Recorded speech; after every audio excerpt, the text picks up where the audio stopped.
இல்லை நேற்று வரைக்கும் நல்லா இருந்துச்சு இன்றைக்கே இப்படி ஆச்சுன்ற கேள்விகளுக்கும் நம்ம விடை இதில் சொல்லிடுறோம்.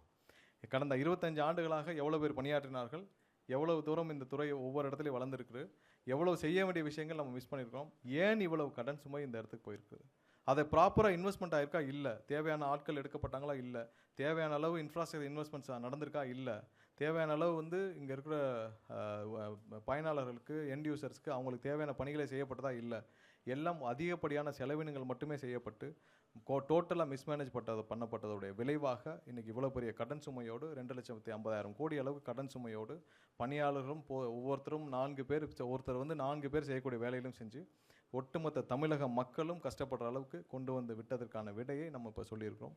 கண்டிப்பாக இந்த துறையை நம்ம அடுத்தடுத்த கட்டத்திற்கு மேம்படுத்துகிற வேலைகளை துரிதமாக செஞ்சுருக்கோம். இது 4 வாரத்தில் நம்ம செய்த விஷயங்கள், நம்ம திட்டமிட்டப்பட்ட விஷயங்கள், நம்ம என்ன செய்ய போகிறோன்ற விஷயங்கள், இது அனைத்தும் துரிதமாக ஒவ்வொரு நாளும் 7 மணி நேரம் 8 மணி நேரம் நம்ம உட்காந்து இங்கே இருக்கிற நம்ம சிஎம்டி உட்பட, செக்ரட்டரி உட்பட, இங்கே இருக்கிற அனைத்து டைரக்டர் உட்பட, எம்டி எல்லாரும் சேர்ந்து ஒவ்வொரு நாளும் 7-8 மணி நேரம் நம்ம உட்காந்து திட்டமிட்டு இருக்கோம்.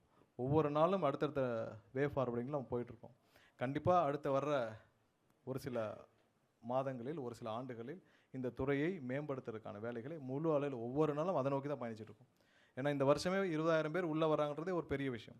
அது இல்லாமல் புதிதாக எங்கெங்கே நம்ம இன்வெஸ்ட் பண்ண போகிறோம்னு சொல்லியிருக்கோம், எந்தெந்த இடத்துல இன்வெஸ்ட் பண்ண போகிறோம்னு சொல்லியிருக்கோம். கம்ப்ளீட் டீட்டெயில் லிஸ்ட்டு உங்களுக்கு எல்லாருக்கும் இப்போ முடிஞ்சோடனே கையில் கொடுத்துருவாங்க. என்னென்ன இந்த டோட்டல் ப்ரெசன்டேஷனும் இந்த வெள்ளை அறிக்கையும் எல்லாம் கொடுத்துருவோம்.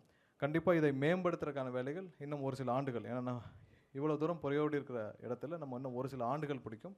ஆனால் அதற்கான வேலையை நாங்கள் வந்தவுடன் துவக்கி விட்டோம்ன்ற சொல்கிறது தான் இந்த மீட்டிங்கு. இந்த வெள்ளை அறிக்கை மூலியமாக தமிழக மக்கள் அனைவரும் தெரிந்து கொள்ளிருப்பார்கள் இது இந்த துறை எந்த இடத்துல இருக்குது, எதை நோக்கி பயணிச்சிட்ருக்கு. இப்போ இந்த துறையை நம்மளுடைய தமிழக அரசு, அண்ணன் விஜய் தலைமையிலான அரசு மட்டும் எடுக்கவில்லை என்றால் இந்த துறை இன்னும் ஒரு சில மாதங்களில், ஒரு சில வருடங்களில் முற்றிலுமாக தனியாருக்கு தாரை வார்க்கப்பட்டிருக்கும். அதை தவிர வேறு வழி இல்லை. ஏன்னா இதே நிலைமையில் போச்சுன்னா வேறு மற்ற ஸ்டேட்டுகள் மாதிரி ஒரு 59% இல்லை 51% நம்ம யாராவது ஒரு ப்ரைவேட்டுக்கு கொடுத்துட்டு வேறு யாராவது அம்பானி அதானி கையில் கொடுத்துட்டு நம்ம தள்ளி நின்று வேடிக்கை பார்க்கக்கூடிய சூழ்நிலை உருவாகி இருக்கும். அதை கண்டிப்பாக தடுப்போம். கண்டிப்பாக என்றைக்கும் உள்ளே தனியார் பார்ட்டிசிபேஷன் நம்ம அலோவ் பண்ண போகிறதில்ல. ஜென்ரேஷன் மட்டும்தான், பவர் ஜென்ரேஷன் மட்டும்தான் தனியார் இருப்பாங்க.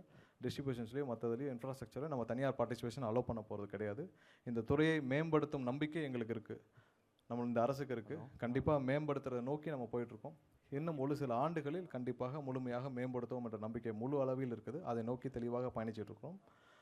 கண்டிப்பாக தமிழக மக்களும் இப்போ தெரிஞ்சிருப்பாங்க. இந்த எங்களுடைய அழைப்பை ஏற்று இங்கே வரைய போந்த அனைவருக்கும் என்னுடைய நன்றியை தெரிவிச்சுக்கிறேன். வேறு ஏதாவது கேள்வி இருக்கா?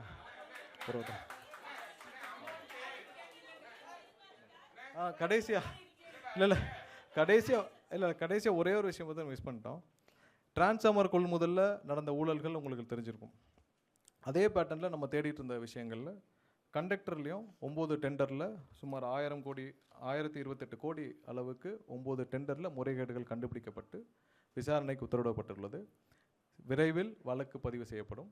9 டெண்டரு அதே பேட்டர்னில் அதே இடத்துல ஒரு முறைகேடுகள் கண்டுபிடிக்கப்பட்டு அதற்கான உத்தரவுகளும் கடந்த சில நாட்களுக்கு முன்னால் கொடுக்கப்பட்டுச்சு.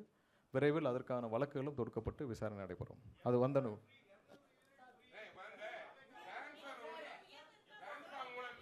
ஏன்னா ஒன்றுண்ணா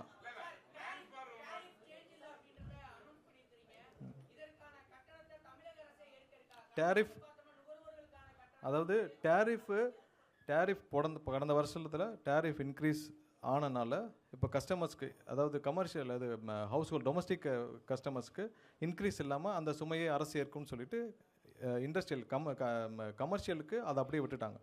ஸோ அது நம்ம தான் இப்போ ரைஸே பண்ண போகிறது இல்லையா, நம்ம தான் இன்க்ரீஸே பண்ண போகிறது இல்லையா, அப்புறம் எதுக்கு அதை கடன் சுமையாக ஏறும்? அது சுமையெல்லாம் ஏறாது. நம்ம இன்க்ரீஸ் பண்ணல.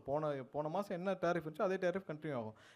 இந்த வருஷத்துக்கான ஒரு டேரிஃப் சேஞ்ச் இருக்குல்ல, அந்த 3.58% அது பண்ண போகிறது இல்லை. கடந்த வருஷம் 3.31% பண்ணியிருக்காங்க. அது பண்ணியிருக்காங்க. நம்ம அந்த மாதிரி எதுவும் பண்ண போகிறது இல்லையா, அதை ஸ்டாப் பண்ணியிருக்கோம்.